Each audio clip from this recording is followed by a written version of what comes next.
আল্লাহ চান আমরা জ্ঞান অর্জন করি, আল্লাহ চান আমরা মেহনত করি আল্লাহ রাস্তায়, আল্লাহ চান আমরা কোরআন পড়ি, আল্লাহ চান আমরা সেটা নিয়ে চিন্তা করি, সেটা নিয়ে জানতে চাই। একটা প্রচেষ্টা চান আল্লাহ। প্রচেষ্টাটা আল্লাহর কাছে সবসময় পছন্দনীয়। কী প্রচেষ্টা? এই জন্য ইকরা দিয়ে তিনি কোরআনের শুরু করছেন, ইকরা দিয়ে। কিন্তু একটা জিনিস বুঝতে হবে যে আপনার সময়ের 1 নাম্বার হক হচ্ছে আপনার সময়ের উপর আল্লাহ। আল্লাহ আপনাকে বলছেন যে ওয়ামা খালাকতুল জিন্না ওয়াল ইনসা ইল্লা লিয়াবুদুন।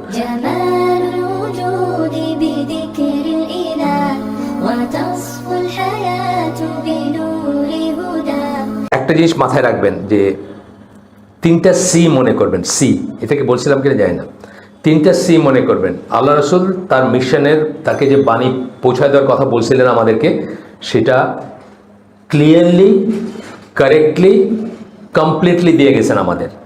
ক্লিয়ার, পরিষ্কার। এখানে জাহেরি বাতিনি বলতে কিছু নাই। কিছু আপনার লোকে বলছেন আর কিছু আলী রাদিয়াল্লাহু আনহু গোপনে শিখে গেছেন, এইরকম কিছু নাই। জাহেরি বাতিনি বলতে কিছু নাই। সব কিছু ক্লিয়ারলি বলে গেছেন, কমপ্লিটলি বলে গেছেন, কিছু ভুলে যান নাই। মিলাদে অনেক ফজিলত, এটা ভুল করে আপনাকে বলে যান নাই, বা লুকায়ে গেছেন আপনার থেকে। 400 বছর পরে আপনি বাইর করে এটার মিলাদ পড়তে শুরু করবেন না, ব্যাপারটা তা না। তাইলে ওনার মিশন উনি কমপ্লিট করেন নাই। আরেকটা কী বললাম? কারেক্টলি, শুদ্ধ, কোনো ভুল করেন নাই। এটা রসুলের কথা থেকে আসছে। এটা ইসলাম, এটা একটা বুঝ কিন্তু, যে ইসলাম এবং শরিয়া রসুলের জীবদ্দশায় কমপ্লিট ছিল। এইটা কিন্তু সাংঘাতিক বুঝের একটা জিনিস। আপনার জন্য যোগ বিয়োগ গুণ ভাগ করার জন্য কিছু বাকি থাকে নাই, যে আপনি এখানে এটা বলবেন যে না এই এক রাকাতে একবার সূরা ফাতিহা আর 100 বার কুল হুয়াল্লাহ বলে সহবাতের রাইতে একটা নামাজ পড়ে না, নামাজ পড়লাম, এইটা আপনার জন্য বাকি রেখে যান নাই। সেটা আল্লাহর এগেনস্টে যায়, রসুলের এগেনস্টে যায়। আল্লাহ কি বলছেন?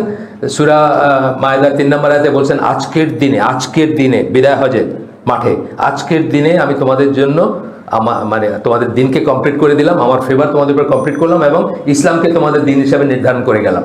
হ্যাঁ, আজকের দিনে ওই সময় কমপ্লিট ইসলাম। এরপরে কিন্তু লেজিসলেশনের আয়াত আর আসে নাই। আল্লাহ রসুল সাল্লাল্লাহু আলাইহি ওয়াসাল্লাম 81 বা 82 দিন বেঁচে ছিলেন বিদায় হজের পরে, আর কিন্তু লেজিসলেশনের কোনো আয়াত আসে নাই। এই জিনিসগুলোর এগেনস্টে যাবে যখন আপনি নতুন করে কিছু আবিষ্কার করবেন। এটা কিন্তু একটা বুঝের ব্যাপার, প্রচণ্ড বুঝে তার এই বুঝটা আপনাকে অনেক বিদাত থেকে বাঁচায় রাখবে, অনেক খারাপ জিনিস থেকে বাঁচায় রাখবে, অনেক গুনাহ থেকে বাঁচায় রাখবে। যে দিন কমপ্লিট হয়েছে তার জীবদ্দশায়, দিন কমপ্লিট হয়েছে। এবং কিছু কিছু সুন্নাহ যেটা রুট ওইখানে, কিন্তু সেগুলা এই জন্য উনি বলে গেছেন, কিন্তু আমার এবং খোলাফায়ে রাশিদিনদের সুন্নাহকে আঁকড়ে থাকতে বলছেন না, হাদিসে জানেন না। আমি যে সামারিটা বলতেছি, টেক্সট না। কেন বলছেন? যে কিছু কিছু জিনিস শুরু হয়েছে তার সময়, কমপ্লিট হবে খোলাফায়ে রাশিদিনের সময়, এবং খোলাফায়ে রাশিদিনরা যদি করে থাকেন ওইটাও একটা দলিল। যেমন ধরেন তারাবির সালাত যেভাবে আমরা পড়ি সেটা, বা যা পড়ি আমরা, বা জামাতে যে পড়ি আমরা রমাদানে, কোরআন কম্পাইল করার একটা জিনিস। আল্লাহ রসুল তো কোরআনের মুসাফ বানায় যান নাই, কিন্তু খোলাফায়ে রাশিদিনরা করে গেছেন না, ইত্যাদি জিনিস। আসেন তো বলতেছেন যে they think that with regard to matters that are unclear one must engage in ijtihad. unclear যেটা ক্লিয়ারলি কোরআন সুন্নাহ পাওয়া যায় ওগুলো নিয়ে কোনো ইজতিহাদের ব্যাপার নাই। যেটা আনক্লিয়ার, বা যেখানে 2টা জিনিস জায়েজ হইতে পারে বা 2টা ব্যাপার হইতে পারে, সেখানে একটা ইজতিহাদের ব্যাপার আছে। হ্যাঁ, ইজতিহাদের একটা স্কোপ আছে। অর্থাৎ আপনি এটার উপরে মেহনত।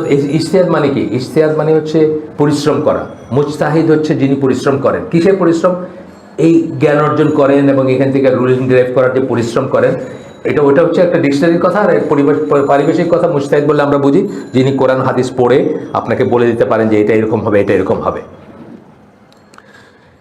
ইজতিহাদ এবং তাকলিদ এটা কিন্তু একটা বড় একটা আলোচনার বিষয়। এটা নিয়ে আমার একটা লেকচার আছে, সিলেটে করছিলাম একটা প্রোগ্রাম। এখানে কিন্তু অনেক ভুল বোঝাবুঝি আছে আমাদের ভিতরে, ইভেন সহিহ আকীদার মানুষের ভিতরেও আছে। কারোর জন্য ইজতিহাদ ফরজ হবে, কারোর জন্য হারাম হবে। আবার তাকলিদও কারোর জন্য ফরজ বা ওয়াজিব হইতে পারে, কারোর জন্য হারাম হইতে পারে। আর মাঝখানে হচ্ছে আমাদের মতো আমজনতা, একেবারে নিরক্ষর, বাংলা, ইংলিশ, আরবি কোনো কিছু পড়ার কোনো নাই, কোথাও যাওয়ার কোনো উপায় নাই, কারোর কাছে গিয়ে জানারও কোনো নাই, এইরকম লোক, স্কোপ নাই, নিজে মেহনত করবে এরকম কোনো স্কোপই নাই। এই লোকের জন্য কিন্তু এই তাকলিদ করা ওয়াজিব। সে গিয়ে জিজ্ঞেস করবে তার আশেপাশে যে বেশি জ্ঞান আছে যার, তাকে জিজ্ঞেস করবে যে বলেন তো আল্লাহ সম্বন্ধে কী বলছেন। তো ওই লোক যা বলবে সেই মতো সে কাজ করবে, যতক্ষণ সে নিজে মানে নিজের থেকে দলিল বা বুঝতেছে না বা জানতেছে না, তবুও সে দলিল চাবে, ওনার কাছে দলিল চাবে যতটুকু সে বোঝে। দলিল চাইলে তো সে বুঝবে না দলিল কি, বুঝবে সে বুঝবে না। এরকম মানুষ আছে যে দলিল দিলেও বুঝবে না যে দলিলটা কার বা কোত্থেকে আসছে, সে তাকলিদ করতে পারে এবং আচ্ছা বা তাকলিদ করা তাদের জন্য অনেক সময় ওয়াজিব হইতে পারে। আবার ধরেন ডক্টর মঞ্জুর এলাহি যদি বলে যে দেওয়ানবাগি যেটা বললে ওটা ঠিক, উনি পিএইচডি করে আসছে উসুল ফিকে মদিনা থেকে, এবার দেওয়ানবাগি যেটা বলবে ওটা ঠিক, তাইলে এটা ওনার জন্য হারাম হবে, তাই না? কারণ ওনাকে আল্লাহ সেই জ্ঞান দিয়েছেন, ইশতেহাদ রুলিং ডেরাইভ করার জ্ঞান দিয়েছেন, ওনার উচিত ছিল ওটা অ্যাপ্লাই করে জানা যে আসলে কোনটা ঠিক। তো এই ব্যাপারগুলো বোঝার ব্যাপার আছে এটা। তবে আল্লাহ কি চান, আল্লাহ আমাদেরকে কি চান? আল্লাহর প্রেফার্ড ওয়ে হচ্ছে ইজতিহাদ। আল্লাহ চান, ইজতিহাদের সাথে কিসের সম্পর্ক? জ্ঞানের সম্পর্ক। আল্লাহ চান আমরা জ্ঞান অর্জন করি, আল্লাহ চান আমরা মেহনত করি আল্লাহ রাস্তায়, আল্লাহ চান আমরা কোরআন পড়ি, আল্লাহ চান আমরা সেটা নিয়ে মানে চিন্তা করি, সেটা নিয়ে জানতে চাই। একটা প্রচেষ্টা চান আল্লাহ, প্রচেষ্টাটা আল্লাহর কাছে সবসময় পছন্দনীয়। কী প্রচেষ্টা? এই জন্য ইকরা দিয়ে যিনি কোরআনের শুরু করছেন, ইকরা দিয়ে প্রচেষ্টা করব, আমরা চেষ্টা করব, জ্ঞান অর্জনের চেষ্টা করব। হয়তো সবার তৌফিক হবে না, হয়তো সবার সময় হবে না, কিন্তু একটা জিনিস বুঝতে হবে যে আপনার সময়ের 1 নাম্বার হক হচ্ছে আপনার সময়ের উপর আল্লাহ। কারণ আল্লাহ আপনাকে বলছেন যে ওয়ামা খালাকতুল জিন্না ওয়াল ইনসা ইল্লা লিয়াবুদুন, শুধুমাত্র আল্লাহর ইবাদতের জন্য আপনাকে সৃষ্টি করা হয়েছে। এইটা ছাড়া আপনি পিএইচডি করলেন না, প্রাইম মিনিস্টার হলেন, কিছু আসে যায় না, আপনার জীবনের 16 আনাই বৃথা। আর এইটা কইরা যদি আপনি বাকিটা করতে পারেন, ফাইন, করেন, যতক্ষণ হালালের ভিতরে থাকবেন, হারাম কিছুতে যাবেন না, করেন, পিএইচডি করেন, ডাক্তার হন, ইঞ্জিনিয়ার হন, আর কিছু হন, সমস্যা নাই। তো এই হচ্ছে ব্যাপার। তো আমরা একটু যাই সামনে। তো বলতেছেন যে one must engage in ijtihad as far as is necessary, যতটুকু দরকার ততটুকু, যেটা পরিষ্কার জিনিস সেখানে ইজতিহাদের কোনো ব্যাপার নাই। যেমন ধরেন আমরা এখানে যারা নামাজ পড়ি, এই মসজিদে যারা পড়ি, কাউকে আপনি দেখবেন যে রুকুর থেকে উঠে আবার এখানে হাত বাঁধেন, দেখছেন না জিনিসটা? এটা কিন্তু পিওরলি একটা ইজতিহাদ বেস জিনিস, এবং এটাতে নাসিরুদ্দিন আলবানী এবং আব্দুল আজিজ বিন বাজের ভিতরে খিলাফ আছে। তার কারণ এইখানে আল্লাহ রসুল বা আল্লাহ কিছু বলেন নাই, এখানে আমাদেরকে একটা দিয়ে দিছেন, কি বলে, আমাদেরকে একটা লিভারেজ দিয়েছেন। তার কারণ আপনি যদি এখানেও হাত রাখেন, মালিকি মাযহাবের অনেকে রাখে, তাইলেও নামাজ হয়ে যাবে, তাই না? এখানে আপনি হাত বাঁধেনি নেই, নামাজ হয়ে যাবে। তো সুতরাং এখানে এটা ইজতিহাদ বেস জিনিস। নাসিরুদ্দিন আলবানী বলছেন যে এটা তো আমি কোথাও পাই না, যে কোথাও এই কোনো সমাজে কোনো সোসাইটিতে এরকম এই প্র্যাকটিসটা নাই। আর আব্দুল আজিজ বিন বাজ বলছেন যে লিটারেচার থেকে মনে হচ্ছে যে যেখানে হাত ছিল সেখানে ফিরে আসবে, সুতরাং উনি এইভাবে বাঁধতেন, সৌদিরা বাঁধে দেখবে। এটা নিয়ে বচসা করার কিছু নাই, এটা নিয়ে মানে ঝগড়া করার কিছু নাই। এই যে যেমনটা যে জিনিসটা ক্লিয়ার না, আমরা বললাম না পড়তে, ক্লিয়ার না, আমরা পড়লাম একটু আগে, ক্লিয়ার না যেটা, ওখানে আপনি ইজতিহাদ করা উচিত, এবং ইজতিহাদ করে আপনি একটা সাইড নেবেন। সেই ইজতিহাদ যদি শুদ্ধ হয় আপনি 2টা রিওয়ার্ড পাবেন, ভুল হইলেও একটা রিওয়ার্ড পাবেন, আপনি কষ্ট করছেন সেই জন্য। কিন্তু যে সমস্ত জিনিসগুলো প্রতিষ্ঠিত, কেবলা কোন দিকে, এটা নিয়ে কোনো ইজতিহাদ নাই, বুঝছেন? আছে নাকি কেবলা কোন দিকে, এটা নিয়ে কোনো ইজতিহাদ নেই। মানে যে সমস্ত ক্লিয়ারলি এস্টাবলিশ, সেগুলো নিয়ে কোনো ইজতিহাদের ব্যাপার নেই। আপনার মনে কি বললো বা কি হইলো সেটা কোনো ব্যাপার না, আপনার মনে হাওয়া, আপনার মন কি বললো সেটা কোনোই না। আচ্ছা, এরপরে বলতেছেন at the same time they do not blindly support the opinion of anyone unless his words are in accordance with the Quran and Sunnah. Quran সুন্নাহর মত সাথে যদি একদম না মিলে, তাহলে মানে ওইখান থেকে যদি দলিল না দিতে পারে, তাহলে কারো এইকে তারা ব্লাইন্ডলি ফলো করেন না, কারো এইকে হোলসেল নেন না, কেউ তাদের কাছে ইনফলিবল না। দে বিলিভ দ্যাট দ্য মুজতাহিদ মে মেক মিস্টেক্স। এই যে বললাম, মুজতাহিদ যখনই বললেন, সবচেয়ে বড় মুজতাহিদ কারা ছিলেন আমাদের উম্মার? চারজন মানে ফিকি স্কুল অফ ফিক যারা, হ্যাঁ, আবু হানিফা বা তারা রেকগনাইজ মুজতাহিদ না, আরও ছিলেন না তা না। ইবনুল জাওজি ছিলেন, ইমাম আউজাই ছিলেন, অনেক ছিলেন আরও, কিন্তু সবচেয়ে বড় আমাদের কাছে টিকে রয়েছেন যাদের লিটারেচারগুলো আছে বা তারা ছিলেন, তাই না? কিন্তু তারা কখনো ভুল করতে পারেন না, এই কথা বলা মানে কিন্তু আপনি তাদেরকে ইনফলিবল বানায় দিলেন, তাদেরকে আর রসুলের পর্যায়ে নিয়ে গেলেন। যদি আপনি এটা বলেন যে তারা কোনোদিন ভুল করতে পারেন না, অফকোর্স ভুল করতে পারেন, আপনিই বুঝবেন ভুল করতে পারেন যে তারা, আপনিই বুঝবেন যে তারা এখানে ভুল করছেন, এখানে কারেক্ট করছেন, বেশি পণ্ডিত হওয়ারও দরকার নেই। সুতরাং এইটা হচ্ছে একটা বুঝের ব্যাপার প্রথমেই, কিন্তু তাইলে কিন্তু আপনি ঝড়াঝাটি করতেন না। মাযহাব কার মেয়েকে বিয়ে করতে পারবে, সাফির মেয়ের সাথে হানাফির ছেলে বিয়ে হবে না, এইগুলোতে যাইতেন না। তার কারণ best of the best Muslims কারা ছিলেন? আল্লাহ রসুলের কথা অনুযায়ী কারা ছিলেন? আল্লাহ রসুল কি বলছেন? আমার জেনারেশন হচ্ছে বেস্ট, দেন ইজ নেক্সট, তাবে। তারা কোন মাযহাবের ছিলেন? তার কোনো মাযহাব, আবু বকরের মাযহাব কী ছিল, অথবা আরও পরের দিকে আসেন, ইবন সিরিনের মাযহাব কী ছিল, মুজাহিদের মাযহাব কী ছিল, তাদের সময় মাযহাব ছিল না কোনো। মাযহাবগুলো ইভেন এই ইমামরা যারা তাদের স্কুল অফ ফিক যারা আছে তারাও মারা যাওয়ার অনেক বছর পরে এটা একত্রিত হয়ে একটা গ্রুপে পরিণত হয়েছে তাদের ছাত্রদের দ্বারা বা তাদের অনুসারীদের দ্বারা। এগুলো বোঝার ব্যাপার। এগুলো এই জন্য ইসলাম কিন্তু আল্লাহ কোরআনে বহু জায়গায় বলছেন যে এরা এরকম করে কারণ লা ইয়াফকাহুন, তাদের বুঝ নাই, তারা বুঝে না, তারা জানে না, তাদের আকল নাই।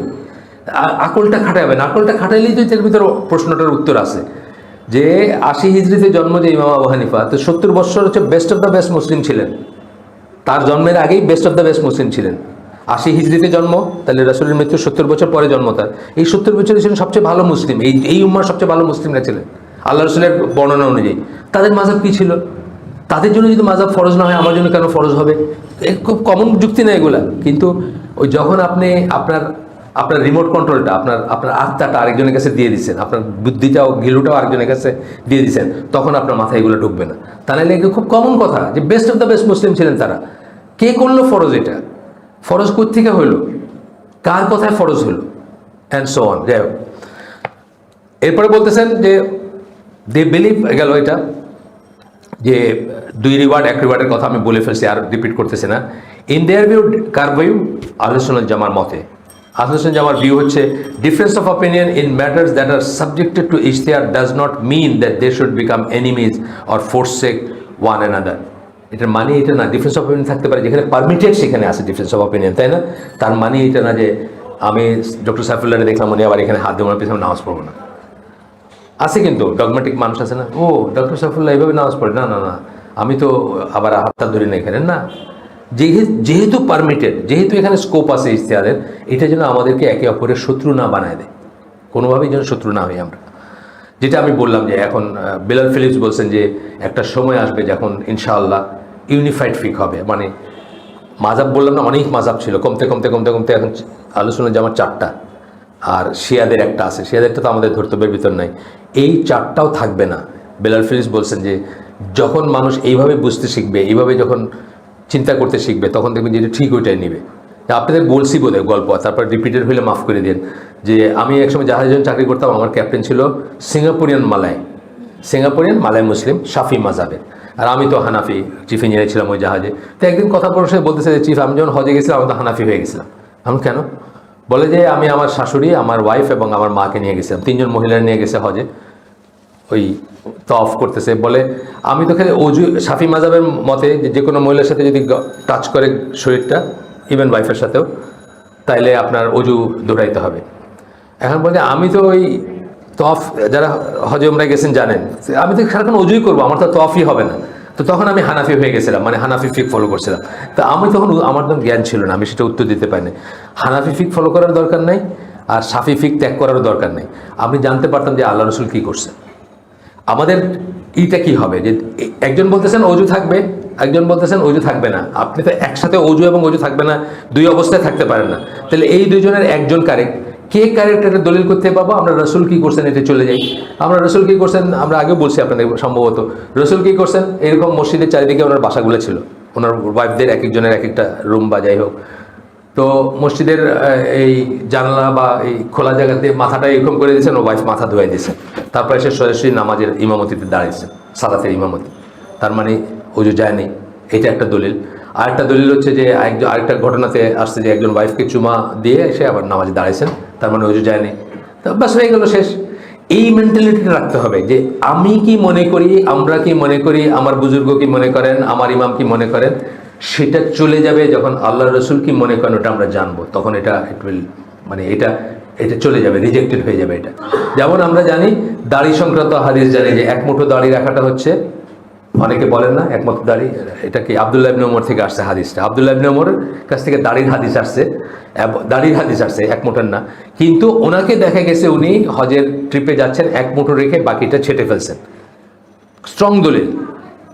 কিন্তু এর বিপরীতে যখন আমি জানতেছি আল্লাহ রসুল বলতেছেন দাড়ি ছেড়ে দাও, তাহলে আমরা কোনটা রাখবো? আল্লাহ রসুলটা রাখবো। সাহাবীর ইজতিহাদি পয়েন্ট হইতে পারে, তার নিজস্ব কোনো কারণ থাকতে পারে, ছাটার অনেক কিছু হইতে পারে। আমরা যখন জানলাম যে আল্লাহ রসুল বলছেন ছেড়ে দাও, আমাদের যাদের অসুবিধা হচ্ছে না, কারো কারো অসুবিধা হতে পারে, স্কিন ডিজিজ হতে পারে বা অন্য কিছু হতে পারে, একটা কাজ হতে পারে, এমন একটা কাজ করেন যেখানে লম্বা দাঁড়িয়ে রাখতে পারবেন না আপনি, হ্যাঁ লেদ মেশিনে কাজ করেন, আপনার লম্বা এত বড়, অনেকে দাঁড়িয়ে আছেন এতটুকু পর্যন্ত পেট পর্যন্ত যায়, তো লেদ মেশিনে কাজ করলে জড়ায় গিয়ে বাস আপনি মরে যাবেন, কথার কথা বলতেছেন, আপনার ছাড়তে হইতে পারে, তখন কোনো একটা কারণে ছাড়তে পারেন, কিন্তু আদারওয়াইজ কি আমরা আল্লাহ রসুল বলছেন ছেড়ে দাও মানে আমরা ছেড়ে দিই। এইটাই হচ্ছে মানে মানে একটা একটা যেটা আমরা তো ওয়াজিব মনে করি দাঁড়িয়ে রাখা বা ফরজ মনে করি, ফরজের সুন্নত তরিকা হচ্ছে এটা যে ছেড়ে দিবেন, তারপরে কোনো কারণ থাকলে আপনার স্কিন ডিজিজ আছে আপনি ছাড়লেন বা অন্য করলেন, অন্য উকুন হয়ে যায় বা কিছু একটা কিছু ধরেন কোনো একটা কারণ আছে।